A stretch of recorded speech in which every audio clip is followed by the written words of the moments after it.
So Avatar Aang and Kyoshi are two of the most powerful characters in the entire series, and are some of the most powerful avatars that ever existed. They are easily stronger than all the avatars that came before them, and potentially even stronger than the ones that came after. But there's always been a question that I and many of the community love to debate, and that's which of these two incredible powerhouses is the undisputed strongest avatar of all time. Which of them would win in a 1v1 matchup against the other? Would Kyoshi, the 7-foot-tall goddess, wipe the floor with the last Airbender himself, or would Aang, the avatar who stopped the 100-year-long war, take home the victory and the title of the best and most powerful avatar of all time? Well, before we begin, just remember that regardless of the result, your opinions on certain outcomes may differ from any of the ones I mention here today. So if they do, just remember that this is all just for fun, and me saying that one is likely stronger than the other literally changes nothing for you or the series in general. So just sit back and relax and hopefully enjoy today's power scaling and discussion video. We'll begin with breaking down the feats and abilities of both characters. Beginning with Kyoshi, the earthbending avatar that came before Aang and Roku. She possesses some of arguably the most destructive and powerful abilities of all time, even surpassing many of the avatars that came before herself.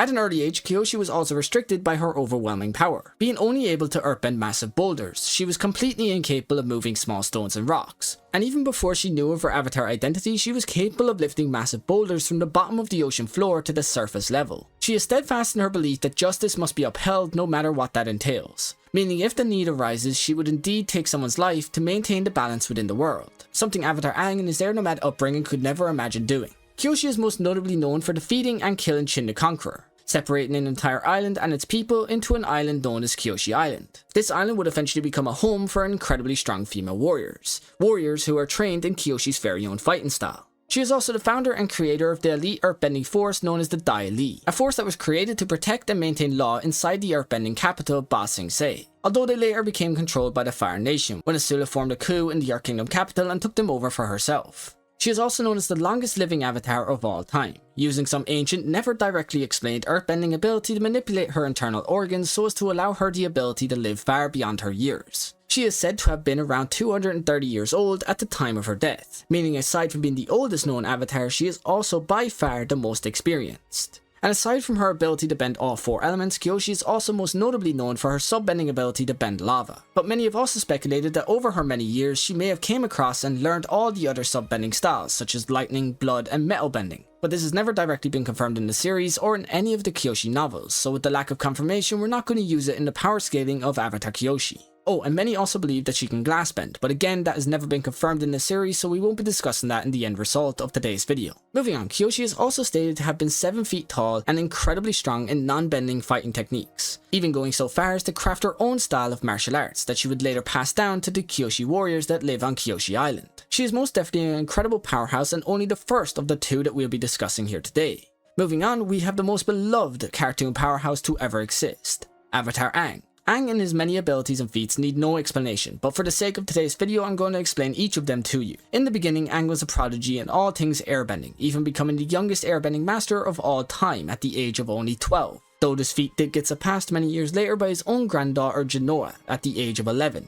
But still, becoming a master airbender at the age of only 12 is something truly impressive and must be noted. He later even managed to use both his incredible airbending skills and avatar state to protect himself and his best friend Appa when they fell into the sea. He coated them both in an air bubble and forcefully froze it into an iceberg, putting them both in a state of suspended animation. But unknowingly to him at that time, this shortened his lifespan quite a lot. Later in life, Aang mastered all 4 elements and became quite gifted in the sub-earthbending ability known as Seismic Sense, even using it to gain the upper hand against Fire Lord Ozai himself in their battle. Aang then ultimately used his ability of energy bending to remove the Fire Lord's bending altogether. Energy bending is basically the ability to bend and manipulate the life force within somebody's body, and currently only Avatar Aang and Korra possess this ability in the series, meaning it is one of the few abilities that is sure to give him a slight edge in a fight versus Kyoshi. Aang also has one of the strongest spiritual connections in the series, one that far exceeds many of the avatars that came before and even after him, which is why it was always second nature for him to enter the avatar state whenever it was required for him to do so, whereas avatars like Korra found it a major struggle in the beginning of her story.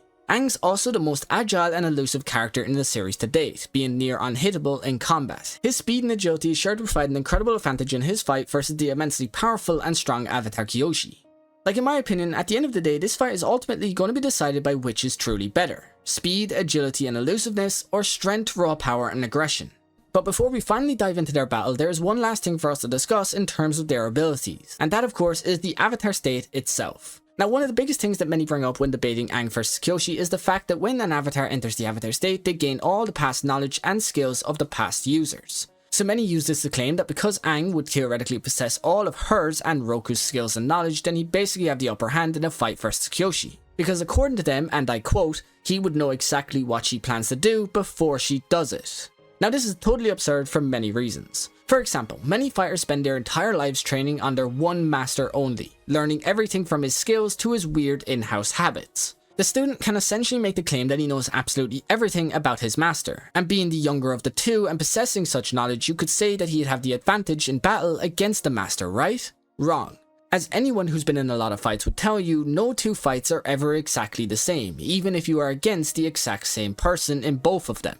But even aside from that, if you're someone who's quick to say, well, that's the real world, not the cartoon one where it's been established that the avatar knows everything about the past users, well then I present to you The Legend of Korra, where it has been seen that when Korra's connection to the past avatars was severed, she could still go into the avatar state with no less power than all the other times that she used it before. Meaning the claims that Roku made in The Last Airbender may not actually be 100% true, and may have just been a bit of misinformation spread by him. Because he of course made the claim that when in the avatar state, the avatar is at their most powerful because of the past connections. But in Korra, as I just mentioned, you are at your most powerful regardless of your past connections. So basically what this all means is it comes down to which series you truly believe more, and for a lot of people that tends to be the series that they like more. So for many of you it would be The Last Airbender, and for many others it would be The Legend of Korra. But ultimately, it doesn't matter a hell of a lot to me at the end of the day, so for the sake of this matchup video, we're going to use the avatar state as a form of power-up. It will essentially grant both users unlimited power with no connection to past users. Because to me, that just seems like the most logical and fair way to go about it at the end of the day. So now with all our cards on the table, let's discuss how the battle might actually take place, and who might actually be the winner of this said fight.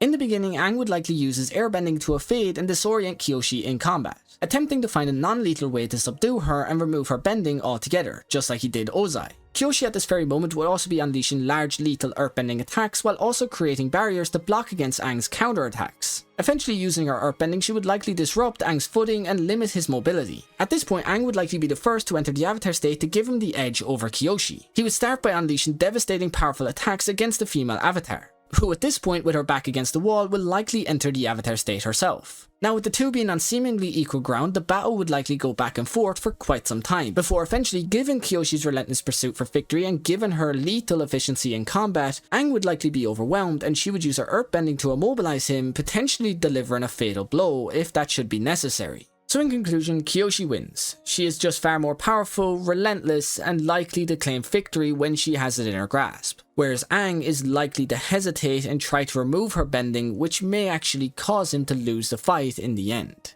However, it is important to remember that each avatar's contribution to the world goes far beyond their combat abilities. Like Aang's compassion and quest for peace led him to freeing the world of a war that lasted over 100 years, and Kyoshi's unwavering sense of justice left the world in almost 3 centuries of peace and prosperity. Both left massive, lasting legacies that shaped the world far after they were gone.